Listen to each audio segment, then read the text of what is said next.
Hello student, आज हम कक्षा 8 साइंस के सेकेंड चैप्टर को डिस्कस करेंगे, समझेंगे। जैसे कि चैप्टर का नाम आपको पता है, सूक्ष्म जीव, मित्र एवं शत्रु। यानी सूक्ष्म जीव जो हैं वो हमारे मित्र हैं और शत्रु हैं। कैसे मित्र हैं और कैसे शत्रु हैं, ये सारा हम इस पाठ में समझेंगे। सूक्ष्म जीव पाठ का नाम है। सूक्ष्म जीव यानी सूक्ष्म तो आप समझते हैं, जो बहुत ही छोटा हो, जिसे हम अपनी खुली आंखों से नहीं देख सके, वो सूक्ष्म हुआ। तो ऐसे जीव जिनको हम खुली आंखों से नहीं देख सकते हैं, या तो आवर्धक लेंस की सहायता से या फिर माइक्रोस्कोप की सहायता से देखते हैं, तो वो सूक्ष्म जीव में आते हैं। इसके लिए उदाहरण से शुरू करते हैं कि जब बारिश का मौसम होता है तो उस समय में ब्रेड या रोटी जो है, अगर वो गीली है या नम है तो उसके ऊपर सफ़ेद काले धब्बे पड़ जाते हैं। ये हर घर की कहानी है, सबको पता है ये।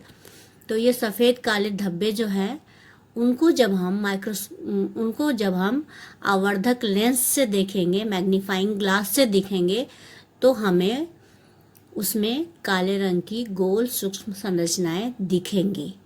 तो पता ये करना है कि काले रंग की ये गोल सूक्ष्म संरचनाएं क्या हैं और ये कहाँ से आए। इसके लिए एक्टिविटी है कि आप बगीचे या मैदान से एक बीकर में थोड़ी सी गीली मिट्टी लीजिए, उसमें जल डालिए और जब मिट्टी बैठ जाए तो उस जल की एक बूंद जो है वो स्लाइड पर लेकर माइक्रोस्कोप से उसको देखेंगे। तो होता क्या है कि आपको उसमें बहुत सारे सूक्ष्म जीव गति करते हुए दिखाई देते हैं। अब है कि आखिर ये क्या है और कैसे दिखाई देते हैं। तो असल में ये सूक्ष्म जीव हैं जो हमें पानी में खुली आंखों से तो नहीं दिखेंगे, लेकिन जब हम सूक्ष्मदर्शी से देखेंगे तो वो दिखेंगे। इसका मतलब ये है कि मिट्टी और पानी में अनेक छोटे छोटे सूक्ष्म जीव उपस्थित रहते हैं। अब सूक्ष्म जीव इतने छोटे होते हैं कि उन्हें बिना यंत्र की सहायता से नहीं देखा जा सकता। इनमें से ब्रेड पे उगने वाले कवक को तो हम आवर्धक लेंस या सूक्ष्मदर्शी से देख सकते हैं, लेकिन अन्य को हम बिना सूक्ष्मदर्शी की सहायता से नहीं देख सकते, यानी आवर्धक लेंस से वो नहीं दिखेंगे। तो ऐसे जीव सूक्ष्म जीव कहलाते हैं। अब सूक्ष्म जीवों को 4 प्रमुख भागों में बांटा गया है। ये 4 प्रमुख भाग हैं: जीवाणु, कवक, प्रोटोजोआ और शैवाल। जीवाणु, शैवाल, प्रोटोजोआ एवं कवक जो हैं वो नीचे चित्र है उसमें दिखाए गए हैं। अब है विषाणु। विषाणु भी सूक्ष्म होते हैं, परंतु वे अन्य सूक्ष्म जीवों से भिन्न हैं। ये केवल परपोषी में ही गुणन करते हैं, अर्थात जीवाणु, पौधे और जंतु कोशिकाओं में गुणन करते हैं। जो विषाणु या वायरस है, इसके साथ है कि ये जो भी जिस शरीर में ये जाता है, जो भी इसका होस्ट होता है, उसमें ये मल्टीप्लाई करके अपनी वृद्धि करता है। अन्यथा वो ऐसे जब तक होस्ट के शरीर में नहीं होता है तो एक तरह से मृत है, और जैसे ये होस्ट के शरीर में जाता है तो उनके सेल में जा कर के उससे ही पोषण लेकर के मल्टीप्लाई करता है। और इसके लिए हम ये देखते हैं कि सामान्य जुकाम, इन्फ्लुएंजा या खांसी, ये सब विषाणु द्वारा होते हैं। और इसका बहुत बड़ा उदाहरण पोलियो और खसरा भी है, जो कि विषाणु या वायरस से होता है। आपको ये याद रखना है। कई बार ये प्रश्न आते हैं कि विषाणु से होने वाले 2 बीमारियों के नाम लिखो, तो आप उसमें लिख सकते हैं पोलियो और खसरा। इसी तरह से प्रोटोजोआ का भी दिया हुआ है कि अतिसार यानी कि डायरिया एवं मलेरिया प्रोटोजोआ द्वारा होते हैं। इसके अलावा टाइफाइड और टीबी जैसे रोग भी जीवाणु द्वारा होते हैं।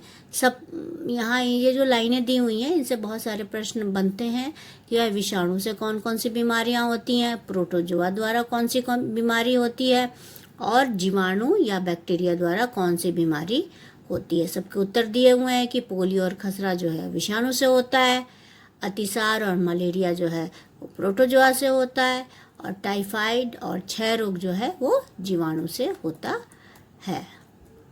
अब यहाँ पर हम चित्र देखेंगे। जीवाणु के दो तरह के जीवाणु के चित्र बने हुए हैं। स्पाइरल जीवाणु, छरनुमा जीवाणु। स्पाइरल यानी कि स्पाइरल शेप में होते हैं, मुड़े हुए शेप में आप देख रहे हैं, मुड़े से ऐसे गोल से मुड़े से है, वो स्पाइरल जीवाणु है। दूसरे हैं छरनुमा, रॉड की तरह। रॉड तो आप समझते हैं, तो जिस तरह से छड़ या रॉड होती है उसके स्ट्रक्चर का जो जीवाणु होता है वो छरनुमा जीवाणु कहलाता है। इसके अलावा शैवाल जो है फंजाई, तो शैवाल का उदाहरण दिया हुआ क्लेमाइडोमोनास और स्पायरोगैरा। दोनों के शेप में अंतर देखिए, जी स्पायरोगैरा है वो फिलामेंट के शेप का है, और क्लेमाइडोमोनास जो है वो आधे ओवल शेप का दिख रहा है आपको। इसके बाद प्रोटोजोआ, अमीबा, पैरामीशियम। पैरामीशियम जो है स्लीपर लाइक स्ट्रक्चर होता है, चप्पल की तरह का स्ट्रक्चर होता है पैरामीशियम का। और अमीबा जो है उसका कोई अपना निश्चित आकार ही नहीं होता। तो ये इसके प्रोटोजोआ के उदाहरण हो गए। अब कवक या फंजाई का है Rhizopus, bread mould. Bread mould यानी ब्रेड के ऊपर जो आपको काले धब्बे, अभी हमने ऊपर पढ़ा, जो दिखते हैं काले सफ़ेद धब्बे, वो इसी तरह के मोल्ड होते हैं। ये सारी जो स्ट्रक्चर ये दिख रही है आपको, ये वास्तव में सूक्ष्मदर्शी को से देखने के बाद हमें ये सारी स्ट्रक्चर दिखती हुई मिली है। कवक का एक उदाहरण पेनिसिलियम भी है और एस्पेरेजिलस भी है। ये सारे कवक के उदाहरण हैं। अब मित्रवत सूक्ष्म जीव, जो सूक्ष्म जीव हैं वो मित्रवत हैं। इससे पहले थोड़ा सा हम डिस्कस करते हैं। ये शेप जो है वो वायरस का है। आजकल जैसे कि वायरस के बारे में काफ़ी लोग जानकारी ले रहे हैं, क्योंकि कोरोना वायरस का जो चल रहा है अभी, तो ये वायरस का ये शेप है। ये देखिए, वायरस जो है इस तरह की आकृति का होता है। अब है सूक्ष्म जीव कहाँ रहते हैं। सूक्ष्म जीव एक कोशिकीय हो सकते हैं, जैसे कि जीवाणु। एक कोशिकीय यानी एक सेल से बना हुआ, यूनिसेलुलर जिसको बोलते हैं, जैसे कि जीवाणु होते हैं। कुछ शैवाल होते हैं, कुछ एल्गी भी होते हैं, और प्रोटोजोआ भी होते हैं। अथवा ये बहुकोशिक भी हो सकते हैं, बहुत सारी, एक सेल नहीं। एक सेल तो एक कोशिक हो गया, बहुकोशिक यानी एक से ज़्यादा सेल से बनी हुई होती हैं, जैसे कि कई शैवाल हैं, कवक हैं, ये सारे।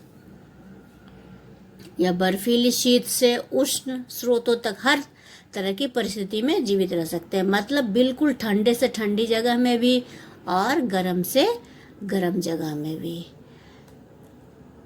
या मरुस्थल एवं दलदल, मतलब दुनिया का कोई क्षेत्र ही नहीं बचा हुआ जहाँ की ये सूक्ष्म जीव नहीं पाए जाते हैं। कुछ सूक्ष्म जीव दूसरे सजीवों पर आश्रित होते हैं, जबकि कुछ स्वतंत्र रूप से पाए जाते हैं। अमीबा, जैसे कि अमीबा अकेला रह सकता है, लेकिन जो कवक हैं और जीवाणु हैं तो ये समूह में रहते हैं। कॉलोनी, जिस तरह से इंसान कॉलोनी में रहता है, एक साथ रहता है ग्रुप में, उसी तरह से कवक और जीवाणु जो है, बैक्टीरिया जो है, वो समूह में रहते हैं। सूक्ष्म जीव और हम। अब है हमारे ज़िंदगी में, हमारे जीवन में सूक्ष्म जीव की क्या भूमिका है, इनसे क्या लाभ है, इनसे क्या हानि है, इसकी हम थोड़ी सी चर्चा करेंगे। अब है मित्रवत सूक्ष्म जीव, ऐसे सूक्ष्म जीव जो हमारे फ्रेंड की तरह है, यानी जिनका हमारे दैनिक जीवन में बहुत ही सहयोग है। अब है हमारे दैनिक जीवन में हम दही, ब्रेड, केक इत्यादि बनाते हैं, खाते हैं। दही तो हर घर में खाई जाती है, ब्रेड भी बनता है, केक भी बनाते हैं। तो इन सब में इस तरह के जो सूक्ष्म जीव हैं वो मदद करते हैं। उसके अलावा यह है कि पर्यावरण को साफ रखने में भी मदद होता है। उदाहरण के लिए जो कूड़ा कचरा जो भी सब्जियों के छिलके हैं, जंतु अवशेष हैं, विष्ठा यानी पट्टी, तो इन सब का अपघटन जो है जीवाणुओं द्वारा किया जाता है। आप सोच सकते हैं अगर ये सारी चीज़ें सड़े ना, इनका अपघटन ना हो तो क्या होगा, चारों तरफ गंदगी ही गंदगी फैल जाएगी। तो ये सारे जो हमारे मित्रवत सूक्ष्म जीव हैं, हमारे फ्रेंड की तरह ये कार्य करते हैं और इन सारी चीज़ों का अपघटन कर देते हैं और अपघटन करके हानि रहित पदार्थ बनाते हैं। जितना कंपोस्टिंग का काम होता है सब में सूक्ष्म जीव मदद करते हैं और इतनी बढ़िया खाद बनके तैयार होती है।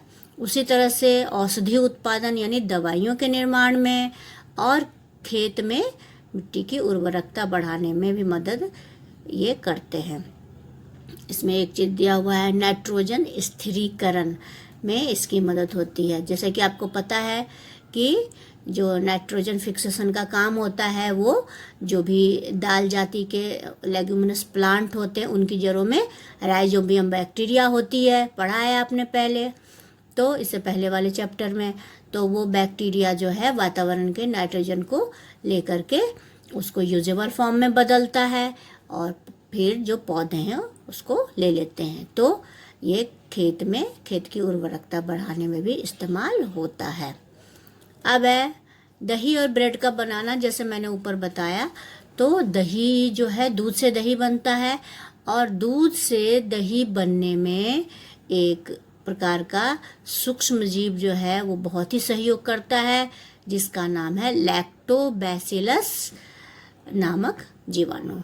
याद रखिएगा, ये प्रश्न छोटी से बड़ी कक्षाओं तक आता है कि दूध से दही बनने में किस बैक्टीरिया का योगदान है, तो हमें याद रखना है लैक्टोबैसिलस बैक्टीरिया। अब है जीवाणु पनीर, अचार तथा और भी खाद्य पदार्थों में को बनाने में इस्तेमाल होता है। पनीर भी बनता है, अचार और सूजी, इडली, भटूरे, ये तो हर घर में बनता है। तो इन सब में भी जीवाणु का इस्तेमाल होता है। इडली बनाते हैं, चावल दाल भिगो देते हैं, उसको पीस कर छोड़ देते हैं, फिर क्या होता है इसमें खमीर आता है, ईस्ट जो है उसको डाल देते हैं, जिससे थोड़ा सा रखा हुआ चावल दाल फूल करके बहुत ढेर सारा हो जाता है। तो यहाँ पर कौन सी क्रिया होती है, किण्वन की क्रिया होती है, फर्मेंटेशन या किण्वन, जिससे वो घोल जो हमने चावल दाल का बनाया है, तो अगर आधा पतीला चावल दाल रखा तो वो एक पतीला हो जाता है, इतना ज़्यादा फूल जाता है और ज़्यादा मात्रा में हो जाता है। तो यहाँ पर जो है वो सूक्ष्म जीव जो हमारी मदद करता है और किण्वन यानी फर्मेंटेशन की क्रिया होती है। अब इसमें किण्वन की क्रिया को दिखाया गया, वही एक बर्तन में ईस्ट पाउडर डाला और उसमें मैदा डाला है, चीनी डाली है और उसको छोड़ दिया। तो फिर देखिए खमीर, इसको खमीर उठना भी बोलते हैं। खमीर उठ के मैदा जो है, थोड़ा सा मैदा देखिए फूल कर कितना हो गया, जो बिल्कुल हल्का हो जाता है। तो इसमें क्या होता है कि ईस्ट जैसे हम डालते हैं तो ईस्ट जो है वो तेजी से रिप्रोडक्शन करता है इसके अंदर और कार्बन डाइऑक्साइड जो है वो बनाता है। और कार्बन डाइऑक्साइड एक गैस है जिसके बुलबुले जो हैं वो खमीर वाले मैदे के अंदर रहते हैं और इसके कारण इसका आयतन बढ़ जाता है। आयतन बढ़ने के कारण ये थोड़ा सा मैदा जो आधी कटोरी दिया वो एक कटोरी हो जाती है, ऊपर तक उड़ जाती है वास्तव में उसमें, और इसमें बिल्कुल छेद छेद सा हो जाता है जिसमें सब में कार्बन डाइऑक्साइड के बुलबुले बड़े होते हैं। इसीलिए इसका उपयोग ब्रेड, पेस्ट्री, केक इत्यादि सब बनाने में किया जाता है। आपने देखा होगा ब्रेड, पेस्ट्री, केक जो हम खाते हैं उसमें छेद छेद सा बना होता है, तो वास्तव में यहाँ पर माइक्रो जो ऑर्गेनिज्म है, सूक्ष्म जीव हैं, वो अपना कार्य करते हैं। अब है सूक्ष्म जीवों का वाणिज्यिक उपयोग। वाणिज्य यानी व्यवसाय के लिए क्या इसका उपयोग होता है, तो बड़े स्तर पर अल्कोहल, शराब एवं एसिटिक एसिड के उत्पादन में सूक्ष्म जीवों का प्रयोग किया जाता है। गेहूं, चावल और फलों के रस में जो भी नेचुरल इनमें शर्करा होता है यानी नेचुरल शुगर होता है, क्योंकि ये सारे कार्बोहाइड्रेट के फॉर्म है और कार्बोहाइड्रेट जो है उसमें शुगर होता है, तो ईस्ट डाल करके और इनको अल्कोहल या शराब बनाया जाता है। एक विधि भी दी हुई है कि 500 ml का बीकर लीजिए, उसमें जल भरिए और इसमें चीनी घोलिए, फिर ईस्ट पाउडर डालकर इसे गर्म जगह पर रख दीजिए और उसके बाद सूंघ कर देखिए। तो इसको सूंघ कर देखने पर एक गंध आती है बड़ी तेज़ सी, जो कि अल्कोहल की है। तो इसमें यही होता है कि शुगर जो है ईस्ट के डालने के बाद शुगर अल्कोहल में बदल जाता है। चीनी के अल्कोहल में परिवर्तित होने की यह क्रिया वही किण्वन कहलाती है अथवा फर्मेंटेशन कहलाती है। अब एक क्वेश्चन आता है कि फर्मेंटेशन की खोज किसने की, किसने सबसे पहली बार इस क्रिया को देखा पढ़ा? तो वह है लुई पास्चर। नाम याद रखिएगा, लुई पास्चर ने किण्वन की खोज की। अब है सूक्ष्म औषधीय उपयोग। सूक्ष्म जीवों का औषधीय उपयोग क्या है? दवाई के क्षेत्र में, औषधि के क्षेत्र में हम इसका कैसे इस्तेमाल करते हैं? जब कभी आप बीमार पड़ते हैं तो डॉक्टर आपको पेनिसिलिन का इंजेक्शन देते हैं। जो एंटीबायोटिक है पेनिसिलिन, सबसे पहले इसकी खोज की गई थी एंटीबायोटिक के रूप में। तो पेनिसिलिन का इंजेक्शन पड़ता है या फिर कोई और दूसरी एंटीबायोटिक की गोली या कैप्सूल देते हैं। तो इनका स्रोत भी सूक्ष्म जीव है, माइक्रो ऑर्गेनिज्म ही इसका स्रोत है। ये बीमारी पैदा करने वाले सूक्ष्म जीवों को नष्ट कर देती हैं तो और उनकी वृद्धि को रोक देती है। तो इसका काम क्या है? प्रतिजैविक, याद रखिएगा, ये प्रतिजैविक यानी एंटीबायोटिक। एंटीबायोटिक नाम से आप ज़्यादा जानते होंगे, हम डे टू डे में इस शब्द का प्रयोग करते हैं। तो ये क्या करते हैं, जैसे ही हम एंटीबायोटिक खाते हैं, एंटीबायोटिक गोली लेते हैं, तो ये जो एंटीबायोटिक खाने के बाद सूक्ष्म जीव को या तो ख़त्म कर देते हैं या उनके ग्रोथ को हमारे शरीर में रोक देते हैं। इसीलिए इसको एंटीबायोटिक या प्रतिजैविक कहते हैं। प्रति यानी उल्टा, प्रतिजैविक, जैविक जो भी जीव है, माइक्रो ऑर्गेनिज्म है, सूक्ष्म जीव है, उनको उन पर प्रतिजैविक कार्य करता है। एंटीबायोटिक, एंटी समझते हैं आप, तो उल्टा काम करके इनको, उनकी ग्रोथ को या तो बंद कर देता है या उनको मारकर ख़त्म कर देता है शरीर से। आजकल जीवाणु और कवक से अनेक प्रतिजैविक औषधियों का उत्पादन हो रहा है। स्ट्रेप्टोमाइसिन, टेट्रासाइक्लिन, एरिथ्रोमाइसिन, ये सारे सामान्य रूप से उपयोग किए जाने वाले एंटीबायोटिक हैं, प्रतिजैविक हैं, जिन्हें कवक अथवा जीवाणु से उत्पादित किया गया है। और ये एंटीबायोटिक जो हैं वो बैक्टीरिया से ही बनते हैं। किसी भी विशेष प्रकार के सूक्ष्म जीव का संवर्धन करके प्रतिजैविक का उत्पादन किया जाता है और फिर उनका उपयोग बहुत सारे रोगों की चिकित्सा में किया जाता है। अब है कि भाई कैसे इसको खोजा, एंटीबायोटिक को कैसे खोजा? तो 1929 में अलेक्जेंडर फ्लेमिंग जो थे वो जीवाणु रोगों से बचाव के लिए कोई प्रयोग कर रहे थे। तो उन्होंने देखा कि तस्तरी पर हरे रंग की फफूंद के छोटे स्पोर्स देखे, बीजाणु देखे। उन्होंने पाया कि यह फफूंद जो है वो जीवाणु की वृद्धि को रोकते हैं और उन्हें इससे एक जानकारी मिली कि हम इसका उपयोग जीवाणु की वृद्धि को रोकने के लिए कर सकते हैं। और इस तरह से इस फफूंद से उन्होंने पेनिसिलिन नामक एंटीबायोटिक बनाया। अब है आगे क्या इस्तेमाल होता है इसका? पशु आहार, जानवरों के आहार में, कुक्कुट आहार में, इन सब में प्रतिजैविक को मिलाया जाता है। जो भोजन होता है पशुओं का और जो मुर्गी का आहार होता है उन सब में इसको मिलाते हैं ताकि ये बीमारियों से बचे रहे। और उनके बीच में, पशुओं के बीच में जो अगर ये सूक्ष्म जीवों का संचरण हो गया है, एक दूसरे में फैल रहा है, तो ये सारा इसको रोक देता है। इसके अलावा इसका उपयोग पौधे के रोग नियंत्रण के लिए भी किया जाता है। इसमें थोड़ी सी सलाह दी गई है कि आप एंटीबायोटिक का इस्तेमाल अपने मन से कभी मत करें कि बस कुछ हुआ एक एंटीबायोटिक खरीद कर खा लिया। नहीं, ऐसे नहीं करना है। जब भी डॉक्टर प्रिस्क्राइब करें, डॉक्टर कहें, तो उसी समय एंटीबायोटिक लीजिए, तभी वो आपके ऊपर असर करेगा। अगर आप बार बार एंटीबायोटिक का प्रयोग करते रहेंगे तो फिर उसका असर आपके शरीर पर नहीं पड़ेगा और फिर एक तरह से एंटीबायोटिक रेसिस्टेंस पैदा हो जाएगी। सर्दी जुकाम एवं फ्लू में प्रतिजैविक प्रभावशाली नहीं है क्योंकि यह रोग विषाणुदार होते हैं। अब एक चीज़ और है कि एंटीबायोटिक जो है आप वायरस से होने वाली किसी बीमारी में नहीं ले सकते हैं, क्योंकि वो बैक्टीरिया एंटीबायोटिक है, वो एंटीवायरस नहीं है, वो एंटीबायोटिक है, यानी बैक्टीरिया से जो भी बीमारी होती है उसमें कारगर होती है। अगर कोई बीमारी सर्दी जुकाम फ्लू ये सब वायरस से होने वाली बीमारी है तो उसमें एंटीबायोटिक काम नहीं करेगा। अभी जैसे कोरोना वायरस फैला हुआ है तो इसमें एंटीबायोटिक कुछ भी नहीं कर सकता। अब है वैक्सीन या टीका। वैक्सीन या टीका क्या है?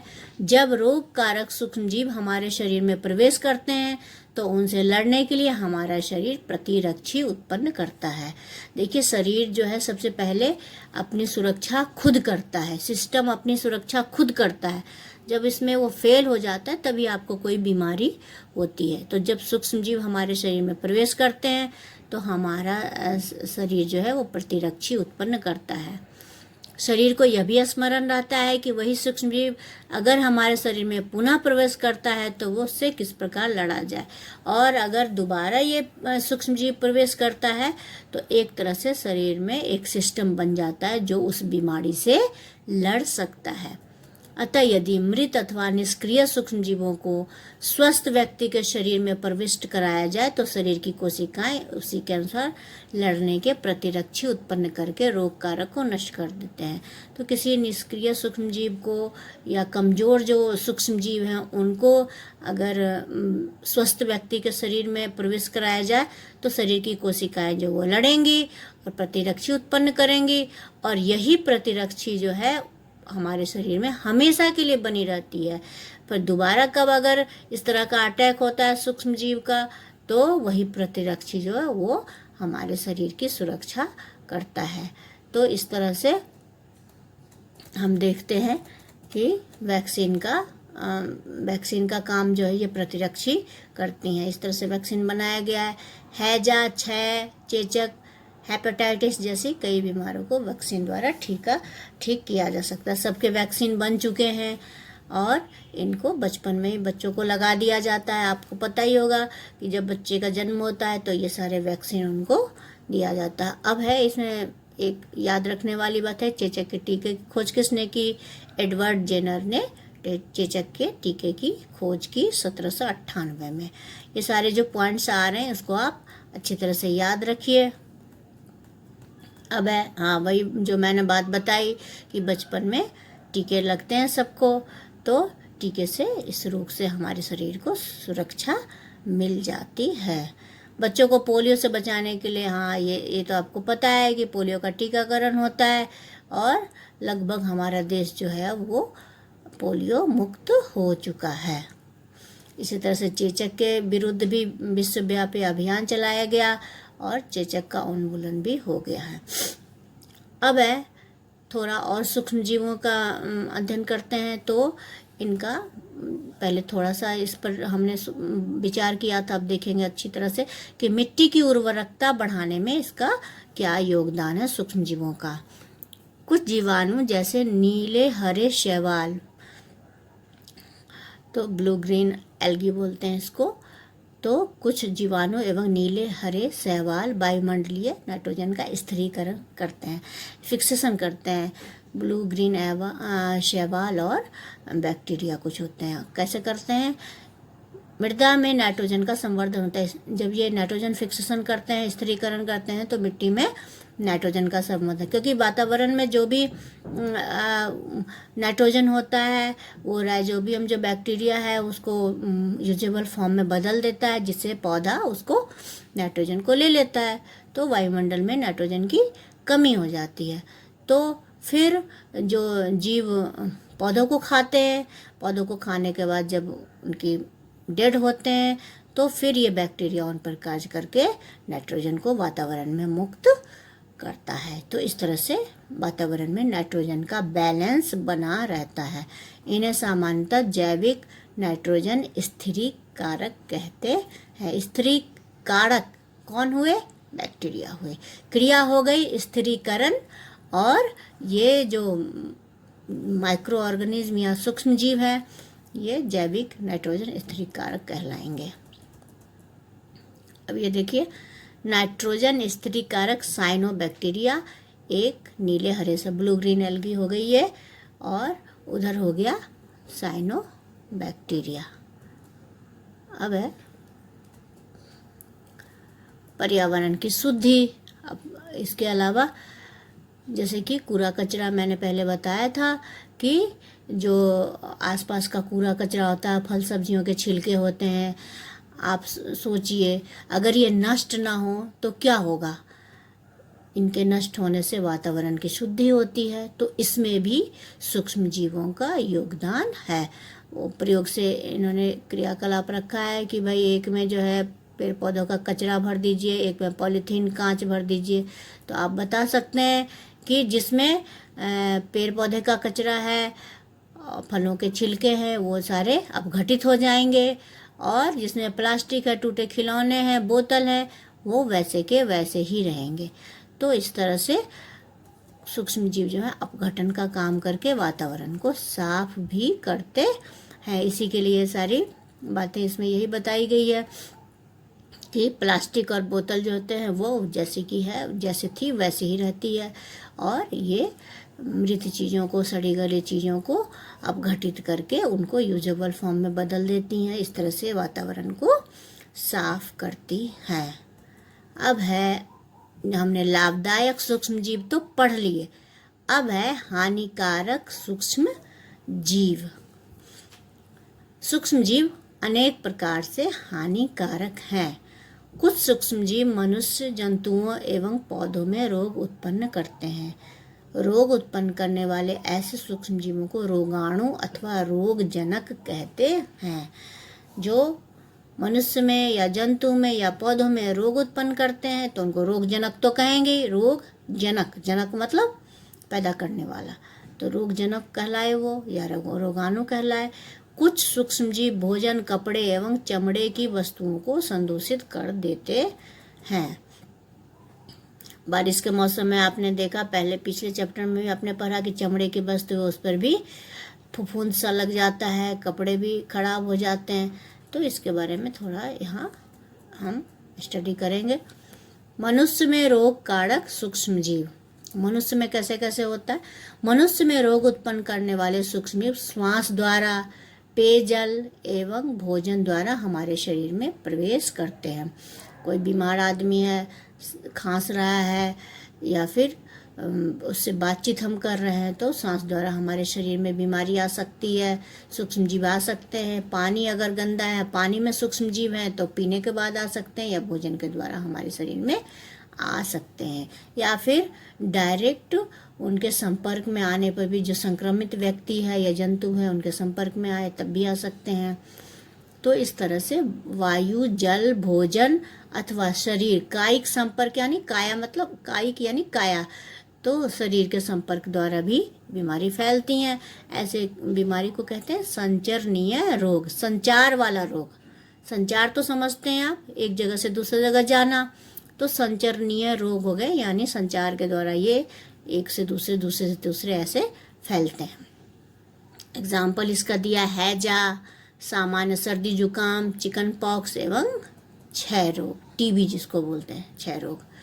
तो जब जुकाम से, आपको पता है किसी को जुकाम होता है, ये तो हम डे टू डे लाइफ में एक्सपीरियंस करते हैं कि किसी को सर्दी जुकाम है तो उसके साथ रहोगे तो कुछ दिनों बाद सर्दी जुकाम हमें भी हो जाता है, क्योंकि वो इंसान छींक रहा है तो उसके जो खांसी है, छींक है, उसके साथ बहुत ही सूक्ष्म जो है ड्रॉपलेट जो है वो हमारे शरीर में भी आ जाते हैं, और विषाणु हैं, ये वायरस से फैलने वाले हैं। तो फिर क्या होता है, ये वायरस हमारे साथ, हमारे शरीर में भी आते हैं श्वास के साथ, और फिर हम भी बीमार हो जाते हैं। अब है, तब आप संचरणीय रोगों का फैलना किस प्रकार रोक सकते हैं। इस तरह के रोगों से कैसे बच सकते हैं, तो छींकते समय अपने मुंह पर मुंह एवं नाक पर रुमाल रखिए, और ऐसे लोगों से पर्याप्त दूरी बनाए रखिए। अभी जैसे कि कोरोना वायरस फैला हुआ है, तो ये सारी चीज़ें आपको ज़्यादा अच्छी तरह समझ में आएंगी कि कैसे मुंह पर मास्क लगा रहे हैं, या फिर सोशल डिस्टेंसिंग जो बोल रहे हैं, सामाजिक दूरी के, ऐसे लोगों से दूर रहो ताकि वो वायरस आपके संपर्क में ना आए। कुछ कीट एवं जंतु ऐसे भी हैं जो रोग कारक सूक्ष्म जीवों के रोग वाहक का काम करते हैं। कुछ कीट और जंतु से भी फैलता है, जैसे कि घरेलू मक्खी। आपको पता है मक्खी से तो हम बहुत दूर रहते हैं। क्यों? क्योंकि मक्खी जो है वो कूड़े और गंदे चीज़ों पर बैठती है और उसके रोगाणु जो है, बीमारी के रोगाणु उसके शरीर से चिपक जाते हैं। फिर वो किसी साफ सुथरी जगह पे आकर के वहाँ रखे खाने पे बैठ जाती है। तो आप सोचिए कहाँ की बीमारी कहाँ आ गई। तो इस तरह से रोगाणु का स्थानांतरण होता है और वो भोजन को भी दूषित कर देती है। इसीलिए कहा जाता है भोजन को हमेशा ढककर रखना चाहिए। इसके अलावा ये मादा एनोफिलीज मच्छर इसका एक उदाहरण है। प्लाज्मोडियम का ये वाहक है। मलेरिया परजीवी जो है उसका वाहक है ये मच्छर, मादा एनोफिलीज मच्छर। और मादा एडिस मच्छर जो है वो डेंगू के वायरस का वाहक है। डेंगू से भी बहुत परेशान है इंसान। तो डेंगू जो है वो एडिस मच्छर के काटने से फैलता है। तो इस तरह से ये क्या करता है, एक से दूसरे को, दूसरे से तीसरे को काटा। और मादा एडिस मच्छर डेंगू को एक जगह से दूसरी जगह फैलाती है, डेंगू के वायरस को फैलाती है। तो वो डेंगू के वायरस की वाहक है। हम मलेरिया अथवा डेंगू का नियंत्रण किस प्रकार कर सकते हैं? तो ये तो आपने देखा होगा कि जब डेंगू का समय आता है, बारिश का समय या इस तरह का समय, जब कहते हैं कि जल जमा करके मत रखिए, कूलर में, टायर में, फूलदानों में इकट्ठा मत होने दीजिए, जल को आसपास को साफ रखिए, मच्छर पैदा नहीं होने दीजिए। ऐसा करके हम मलेरिया से भी बच सकते हैं, डेंगू से भी बच सकते हैं। तो इस तरीके से मनुष्य में अब सूक्ष्म जीवों द्वारा होने वाले सामान्य रोगों की एक लिस्ट है। और ये लिस्ट जो है वो रोग कारक सूक्ष्म जीव, देखिए संचार का तरीका बड़ा अच्छा, ये एक ये टेबल सा बनाया हुआ है। अब किस बीमारी के रोग कारक सूक्ष्म जीव कौन है, कैसे फैलती है और इनसे बचाव कैसे, इनको देखेंगे हम। 6 रोग जीवाणु से होता है। कैसे होता है? वायु से। और रोगी जो है वो, इसका इलाज यही होता है, हमने देखा है टीबी वाले रोगों को बिल्कुल अलग रख देते हैं। उनके खाने पीने के बर्तन अलग होते हैं, बिल्कुल उनको अलग थलग रखा जाता है। इससे जब वो स्वस्थ हो जाते हैं तो फिर वो दूसरे लोगों से मिल पाते हैं। नहीं तो इस तरह से अलग रखने से दूसरे लोगों को बीमारी नहीं फैलती है। खसरा है, वायरस से होता है, वायु संचरण होता है। ये तो सारे टीके लगते हैं। खसरा, चिकन पॉक्स, पोलियो, सबका उचित समय पर टीकाकरण करके हमने काफ़ी हद तक इन बीमारियों पर काबू पा लिया है। हैजा, टाइफाइड, ये दोनों ही बैक्टीरिया से होते हैं और जल या भोजन द्वारा ही जाते हैं। इसमें है कि भाई अपनी स्वच्छता रखिए, हाथ धोइए समय समय पर, और भली भांति पके हुए भोजन खाइए, उबला पेयजल पीजिए। तो याद रखना है, हैजा किससे होता है? जीवाणु या बैक्टीरिया से। टाइफाइड किससे होता है? जीवाणु या बैक्टीरिया से। पोलियो किससे होता है? वायरस से। मतलब आप एक लिस्ट बना करके वायरस से होने वाली बीमारियों के नाम लिखिए और उन्हें याद कर लीजिए। जीवाणु से होने वाले बीमारियों के नाम लिखिए और याद कर लीजिए। हेपेटाइटिस ए भी दिया है जिसका वायरस से होता है, जल के द्वारा फैलता है, और इसमें अच्छी तरह से उबले हुए जल का प्रयोग करना चाहिए और टीकाकरण करना चाहिए। मलेरिया जो है वो प्रोटोजोआ से होता है।